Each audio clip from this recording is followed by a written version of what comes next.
నాకెవడ్రా చెప్పేది? ఎంతమంది చెప్పినా అబద్ధం నిజం అవ్వదు. నేను ఆ పదమని ఉంటే నేను కంఠం కోసుకొని చచ్చిపోతాను. చూసి మాట్లాడరా, చూసి మాట్లాడు. నువ్వేమో హాల్ మొత్తం అంత తిన్న తర్వాత లాస్ట్కి నించోని తింటాడు ఈ శుద్ధపూస. వీడు నన్ను ఇప్పుడు వచ్చి తినలేదా అని అడుగుతున్నాడు. క్లియర్ గా నేను ఇవాళ మార్నింగ్ నీలో ఒక విన్నర్ క్వాలిటీ చూసా, బట్ క్లియర్ గా పడిపోయారు. ఇంకే సోనే కాకుండా ఇంకెవరు వాళ్ళు చెప్పుంటే డిఫరెంట్గా ఉండేది రియాక్షన్. అది ఇలా బాండ్ పెట్టుకున్నందుకు నేను సైలెంట్ అయ్యాను అక్కడ. అదేంట్రా పోరాగిరా అంటుంది ఏంట్రా? అన్నా నువ్వు డైరెక్ట్ గా వెళ్ళిపోతావని.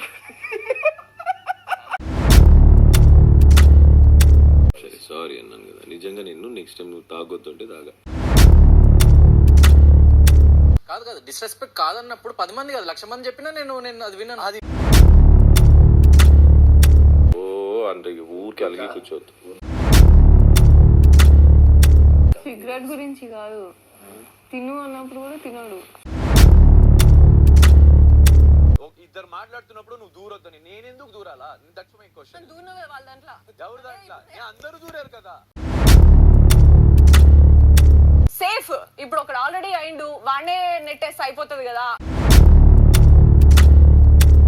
నాకు ఒక పాయింట్ ఆఫ్ టైంలో ఎంత బాధేసిందంటే ఆ పృథ్వీని ఎంత చీప్గా పంపిస్తుంది, నువ్వు వెళ్ళరా అని. తనకు ధైర్యం లేదరా, తనకు ధైర్యం లేదా రావడానికి? ముందు వెపన్స్ లాగా వాడుతుంది వాడికి. రైట్, సీత దగ్గర పోయి ఫ్లర్ట్ చేస్తున్నా, నిన్ను మాత్రమే ఫ్లర్ట్ చేస్తున్నా అని చెప్పాడా? మనతో నేను చెప్పాడు నాకు ఇవన్నీ నచ్చవు అని చెప్పి చెప్పాడు. Did you cut it off? సీతతో మాట్లాడలే. I'm talking about Sita. యష్మితోని కట్ చేసి. యష్మితో నేను ఫ్రెండ్ గా ఉంటున్నా. She knows that.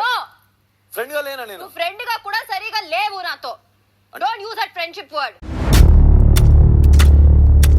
ఏదో మేనేజ్ చేస్తావు కానీ you will not say on her face that strictly Yashmi this will not disturb me, నేను దాంట్లో లేను, నేను దానికోసం రాలేదు. I have not given you అని నువ్వు చెప్పలేదు ఎప్పుడు కూడా. నేను అడుగుతున్నాను. చెప్పలేదా? Diplomatic everywhere, every conversation, every situation diplomatic. So you want me to spit on everyone's face like చెప్పుకుంటే నీ జోలికి నేను వచ్చేదాన్ని కాదు. చోట ఆలోచించి ఎంత బ్లేమ్ వచ్చినా సైలెంట్ గా ఓకే, ఇది నిఖిల్ కి పర్సనల్ లైఫ్ ఉంది, బయట పర్సనల్ లైఫ్ ఉంది, నాకేదైనా పర్లేదు, నేను సింగల్ నాకు అర్థం కాలేదు. పూసుకొనిచ్చుకున్నా. నాకు తెలీదు కాన్వర్సేషన్ నీకేమొచ్చింది పృథ్వీతో, నువ్వేం మాట్లాడావు? బట్ పృథ్వీకి ప్రతి ఒక్కటి నీకు తెలుసు, నిఖిల్ తెలీదు అన్నకో. నువ్వు ఫ్రెండ్ గా ఉంటే అది రోహిణితో చెప్పింది, నువ్వు నాతో చెప్పగా వచ్చి. ఒక స్టాండ్ ఉండదు నీకు, ఒక ఎమోషన్ కి రెస్పెక్ట్ ఉండదు. Yashmi, did you feel that is disrespectful to your emotion? Yes. And Prithvi, did you ever feel నీకు డిస్రెస్పెక్ట్ చేసిండు ఎమోషన్ కి అని ఫీల్ అవ్వలేదా? అప్పుడు స్టార్టింగ్ అనిపించింది లైక్ ఆట అండ్ ఇన్ ద బిగినింగ్. మీ మదర్ వచ్చినప్పుడు చెప్పడానికి నామినేషన్స్ లోకి రావద్దు, గౌతమ్ తోని డిఫెన్స్ రావద్దు. నేను చెప్తా అమ్మాయి ఏమన్నారు. దాని తర్వాత నుంచి నాతో ఎక్స్ట్రా స్వీట్ ఉంటున్నావు కదా. ఎక్స్ట్రా స్వీట్ కాదు, మా అమ్మాయి ఇంతే ఎమోషనల్లీ బైండ్ చేసుకుంటున్నట్టు. నీకు ఒక ఫ్రెండ్లీ అడ్వైస్ ఇస్తా, నువ్వు ఎక్కువ తీపి నీ శరీరాన్ని అల్లకల్లోలం చేసేస్తుంది. I've done my duty, I've done, and all the best to all of you. Yeah. జాగ్రత్త.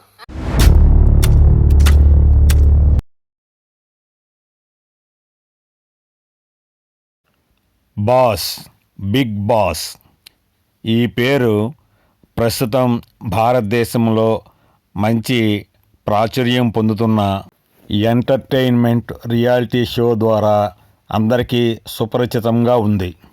ఆంధ్రప్రదేశ్, తెలంగాణతో కలిపి తెలుగులో 2016లో ప్రారంభమైన ఈ రియాలిటీ షో మంచి ప్రజాదరణతో ఈ సంవత్సరము ఈ రోజుతో ముగియనున్న 8వ సీజన్ కొనసాగుతూ ఉన్నది. బాస్ అంటే అధిపతి లేదా దళపతి అని అనవచ్చునేమో. మరీ ఇంకా బిగ్ బాస్ అంటే పెద్ద దళపతి, పెద్ద అధిపతి అని కూడా అనవచ్చేమో. బిగ్ బాస్ రియాలిటీ షో సుమారు 100 రోజుల పాటు కొనసాగుతూ ఉంటుంది.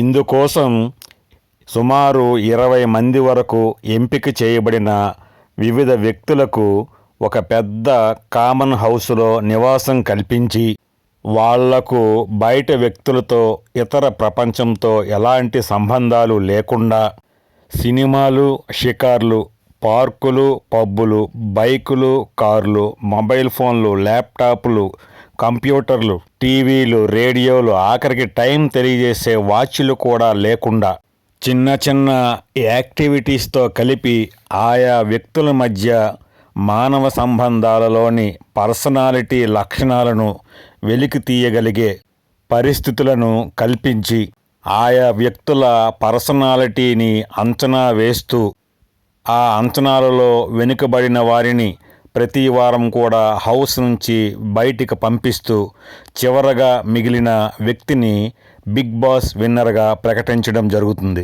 బిగ్ బాస్ షో ఒక ఎంటర్టైన్మెంట్ షోగానే కాకుండా ఆయా వ్యక్తులలో అంతర్గతంగా దాగి ఉండే పర్సనాలిటీ లక్షణాలను బయటికి తీసి ఒక అంచనా వేయగలిగే షోగా కూడా ఈ బిగ్ బాస్ షో ప్రపంచవ్యాప్తంగా ప్రాచుర్యం పొందుతున్నది.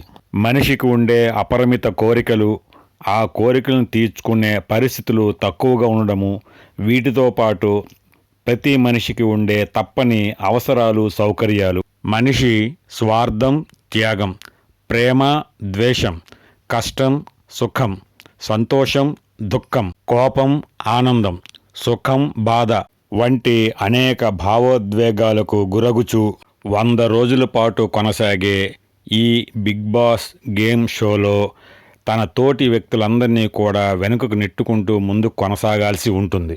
ఈ ప్రయాణంలో 15 వారాల పాటు సుమారు 20 మంది సభ్యులపై నెగ్గడానికి ఆయా వ్యక్తులు చూపించే ప్రవర్తన, ఉపయోగించే రక్షక తంత్రాలు, ఆ రక్షక తంత్రాలు ఉపయోగించే విధానము, ఇవన్నీ కూడా ఆ వ్యక్తి యొక్క పర్సనాలిటీని డిసైడ్ చేస్తాయి. 100 రోజుల క్రితం ప్రారంభమైన Telugu Big Boss show season 8 ఈ రోజుతో ముగియనున్నది. చివరి టాప్ ఫైనలిస్టుగా 5 సభ్యులైన గౌతమ్, నిఖిల్, అవినాష్, ప్రేరణ, నబీల్ అఫ్రిది మిగిలి ఉన్నారు. ప్రస్తుతం ఉన్న 5 సభ్యులలో గౌతమ్, నిఖిల్ మధ్య ట్రోఫీ కోసం పోటీ నెలకొని ఉన్నది. వీరిలో గౌతమ్ కృష్ణ ఈ సీజన్ గేమ్ ప్రారంభమైన 4 వారాల తర్వాత వైల్డ్ కార్డుగా వచ్చిన 8 మందిలో ఒక సభ్యుడు. నేను మొదటి 4 వారాలు షో చూసిన తర్వాత నిఖిల్కి పోటీగా ఎవరు లేరు, అంత స్ట్రాంగ్ అయిన పర్సన్ నాకు ఎవరో కనిపించలేదు అని అనుకున్నాను. తక్కువ కాలంలో ఒక వ్యక్తి యొక్క అంతర్గత క్యారెక్టర్ స్పష్టంగా బయటపడదు. అలాగే రోజులు గడుస్తున్న కొలది నిఖిల్లోని ఇన్నర్ క్యారెక్టర్ బయటపడుతూ వచ్చింది. నబీల్ అప్పుడప్పుడు కొంచెం స్ట్రాంగ్ అనిపించిన నిఖిల్కి పోటీగా మాత్రం నాకు ఎంత మాత్రం అనిపించలేదు. వైల్డ్ కార్డు సభ్యులు ఎంటర్ అయిన తర్వాత కూడా 6వ వారం 7వ వారం వరకు కూడా నిఖిల్ నాకు స్ట్రాంగ్ అయిన పర్సన్గా, ట్రోఫీ విన్నర్కి అర్హమైన వ్యక్తిగా అనిపించాడు. కానీ తర్వాత కాలంలో చాలా వరకు కూడా సీన్ రివర్స్ అవ్వడం ప్రారంభమైంది. నిఖిల్లో ఉండే అంతర్గత పర్సనాలిటీ విషయాలు, అంతర్గత పర్సనాలిటీ క్వాలిటీ, అంతర్గత పర్సనాలిటీ లక్షణాలు బయట కనబడడం ప్రారంభమయ్యాయి. ఈ సీజన్లో వైల్డ్ కార్డ్ ఎంట్రీగా వచ్చి కూడా గౌతమ్ నిజాయితీగానే బిగ్ బాస్ షోలో కొనసాగుతూ వచ్చాడు. నిఖిల్కి గట్టి పోటీ ఇస్తూ వచ్చాడు. దీనికి తోడు నిఖిల్లో మహిళలకి సులభంగా ఆకర్షితుడయ్యే లక్షణం అనేది బయటపడింది. నిఖిల్లో ఈ మహిళలకి సులభంగా ఆకర్షితులయ్యే లక్షణం అనేది 2వ వారం నుంచే సోనియా తోటి సభ్యురాలు సోనియా ద్వారానే కనిపిస్తూ వచ్చింది. నేను కూడా నేను ఇంకా క్లోజ్గా అబ్జర్వ్ చేశాను. ఇంకా తర్వాత కాలం అంటే ప్రారంభంలో ఎవరైనా సరే ఆపోజిట్ సెక్స్ సంథింగ్ ఆకర్షితులు అవుతూ ఉంటారు. లేదా గేమ్ షోలో ముందుకు వెళ్ళాలనుకుంటే అలాంటి తోడు ఉండడం వల్ల కొంచెం రక్తి కడుతుంది ఆట, మన మీద ప్రేక్షకుల గట్ట ఇంప్రెషన్ వస్తుంది, ఓటింగ్ పడతాయి అని కూడా చేస్తూ ఉంటారు. ఇంకొకటి మహిళలు కొంచెం ఫిజికల్ ఇటువంటి వీక్గా ఉంటారు కాబట్టి కొంచెం స్ట్రాంగ్ అయిన పర్సన్ సపోర్ట్ కోరుకోవడం ద్వారా ముందుకు వెళ్ళాలని మహిళలు కూడా అలా చేస్తుంటారు. ఇవి అనేక రకాలుగా ఉండొచ్చు. బయట ఎలా ఉంటుందో బిగ్ బాస్ షోలో కూడా అలాగే ప్రజలు అలాగే కంటెంట్స్ అలాగే బిహేవ్ చేస్తూ ఉంటారు. అయితే సోనియా అయితే మరికొంచెం ముందుకు వెళ్ళి తన బాడీని టచ్ చేసే విధంగా, అంటే నిఖిల్ యొక్క చేతులు కాలుకి తన యొక్క ప్రైవేట్ పార్ట్స్ కూడా టచ్ చేసే విధంగా అలా చేయడం ద్వారా కూడా కొంచెం ఇంకా క్లోజ్ అయ్యే విధంగా కూడా ప్రయత్నం చేసింది. ఈ నిఖిల్ కూడా ఆ విధంగా క్లోజ్ అవ్వడం కూడా ప్రారంభమయ్యాడు. తర్వాత కొద్ది వారాలకే సోనియా ఎలిమినేట్ అయిపోయింది. తర్వాత ఇంకెవరున్నారు, తర్వాత కాలంలో సీతను కొంతగా అలాంటి ప్రయత్నం చేశాడు, సేవ్ నాట్ సీత. ఆ తర్వాత యష్మితో అయితే సెనోట్ సీత అలా ప్రయత్నం చేశాడు, కానీ అది కొంచెం ఎక్కువగా వెళ్ళలేదు. కానీ యష్మితో కూడా సేమ్ అంతే, అలాంటి చేసే బాడీ టచింగ్స్ కూడా ఆమె కూడా అలాంటి తోడే కావాలనుకున్నది, అలాంటి సపోర్ట్ కూడా కావాలని కోరుకున్నది. ఈ మనవాడు కూడా నిఖిల్ కూడా ఆ విధంగానే ప్రయత్నం చేసి కొన్ని సందర్భాల్లో బాడీ టచ్ కూడా చేశాడు. అలాగే ఇంకొన్ని సందర్భాలు అయితే ఇంకా ఎక్కువగా గౌతము యష్మి గట్రా డ్యాన్స్ చేస్తున్నప్పుడు కూడా ఈర్ష్య అసూయ ఫీల్ అయ్యేవాడు, ఆ ఎక్స్ప్రెషన్ కనిపించేది. తర్వాత టేస్టీ తేజకి ఒక చిన్న ఫన్నీ మూమెంట్స్లోని స్విమ్మింగ్ పూల్లో జంప్ చేస్తే నేను ముద్దిస్తా అని చెప్పినప్పుడు కూడా ఆ ముద్దిస్తా యష్మి అక్కడ టేస్టీ తేజకి ఆ కామెడీగా ముద్దు పెట్టేస్తే అంతవరకు దూరంగా కూర్చున్నవాడు కరెక్ట్ ఆ మూమెంట్ వచ్చినప్పుడు దగ్గరికి వచ్చి తన పక్కన పెట్టి నిఖిల్ ముద్దు పెట్టడం, ఇలా చాలా సందర్భాలు మనకి చాలా కనిపిస్తూ ఉంటాయి యష్మితో చేసేటప్పుడు. కానీ అతను స్పష్టంగా చెప్పలేదు అని, అంటే నేను ఇష్టపడుతున్నాను, నువ్వు కూడా ఇష్టపడుతున్నావు అని యష్మి అనుకుంటూ కొనసాగిందని ఆమె తర్వాత చేసింది. రెండోది, ఇతనికి కావ్య అనే వ్యక్తి బయట వ్యక్తి ఒక ఆమెతో కూడా ఇతనికి ఆల్రెడీ ముందుగానే అలాంటి అంటే ప్రపోజల్స్ గట్రా ఉన్నట్లు కూడా తర్వాత బయటపడింది. ఇవన్నీ కానీ చూస్తూ ఉంటే నిఖిల్ మహిళలకి చాలా సులభంగా ఆకర్షితుడు అయిపోయి కొద్దిగా నెగిటివ్ క్యారెక్టర్ని మూటగట్టుకున్నట్లుగా నాకు అనిపిస్తుంది.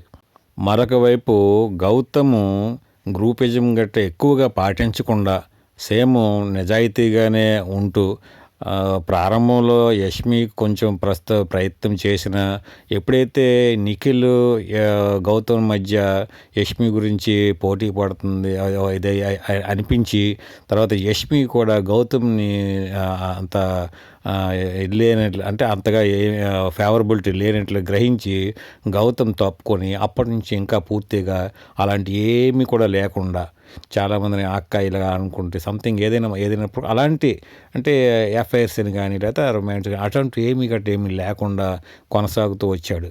నిఖిల్లో నాకు 2 ప్రధానమైన లోపాలు నాకు కనిపించాయి. మొదటిది, తను సాధించడానికి ఎవరినైనా సరే ఎలాగైనా ఉపయోగించుకుంటాడు. ఒకటి ఇది అందరినీ, ఆఖరికి పృథ్వీ ఇటువంటి వాళ్ళని కూడా ఉపయోగించుకోవడం, క్లోజ్గా ఉండే పృథ్వీని కూడా కొన్ని సందర్భాల్లో ఉపయోగించుకోవడం జరిగింది. అతనికి ఎమోషన్స్ కానీ లేదా అతనికి ఇది కానీ తర్వాత డిప్లొమాటిక్గా అతనితో వ్యవహరించడం, ఇవన్నీ కూడా అంటే తన ప్రభావం చేయడం పృథ్వీని కూడా. అలాగే రెండవ ముఖ్యమైన పాయింట్, నిఖిల్ మహిళలకి సులభంగా ఆకర్షితులైపోతాడు. ఉన్న 5గురిలో మిగతా 3గురిలో నబీల్ వైల్డ్ కార్డు ఎంట్రీస్ జరిగినంత వరకు కూడా చాలా బాగా ఉన్నాడు. వైల్డ్ కార్డ్ ఎంట్రీస్ అయిపోయిన తర్వాత డిఫెన్స్లో పడిపోయి గ్రూపిజం అయిపోయి నిఖిల్ పృథ్వీ వాళ్ళ గ్రూపిజం ఉండిపోయి తక్కువ అయిపోయాడు, వెనకబడిపోయాడు. ఆ వెనకబాటు కొనసాగుతూనే వచ్చింది. మరొకరు ప్రేరణ యాక్చువల్గా నేను రోహిణి టాప్ 5లో ఉండే అవకాశం ఉంది అనుకున్నాను. అఫ్కోర్స్ కొంత పోటాపోటీగానే ప్రేరణది రోహిణిది ఉంది. యాక్చువల్గా అయితే విష్ణుప్రియదే అంత లేదు. విష్ణుప్రియ ఇంతవరకు ఇన్ని వారాలు 13, 14 వారాలు కొనసాగడం అనేది 14 వారాలు కొనసాగింది విష్ణుప్రియ. అది గ్రేట్. విష్ణుప్రియ కంటే ముందే వెళ్ళిపోయింది రోహిణి. యాక్చువల్గా రోహిణి ఉంటుంది, టాప్ 5 వరకు ఉంటుందని అనుకున్నాను. కానీ అఫ్కోర్స్ ప్రేరణ కూడా తీసి పారేయలేము.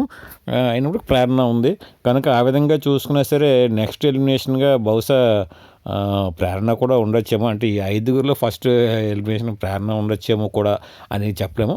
అయితే అయినప్పుడు కూడా ఈ టాప్ 2లో గట్రా ఉండే అవకాశము లేదు. టాప్ 2లో ఉండే అవకాశం లేదు ప్రేరణ. ఇక మరొక క్యాండిడేట్ అవినాష్ ఎంటర్టైన్మెంట్ ప్రధాన అంశంగా నిలబడ్డాడు. గేమ్స్ కొంతవరకు ఆడినప్పుడు కూడా ఇతను ఫిజికల్ టాస్కుల్లో గట్టా వీకు, మరొకటి ఎమోషనల్గా కూడా వీకు. కనుక ఇతను అవినాష్ కూడా టాప్ 2 వరకు వెళ్ళే అవకాశం అనేది లేదు. నా అభిప్రాయం ప్రకారం మాత్రం గౌతమ్ కృష్ణ ఈ బిగ్ బాస్ 8 సీజన్లో విన్ అవుతాడని నేను 100% నమ్ముతున్నాను.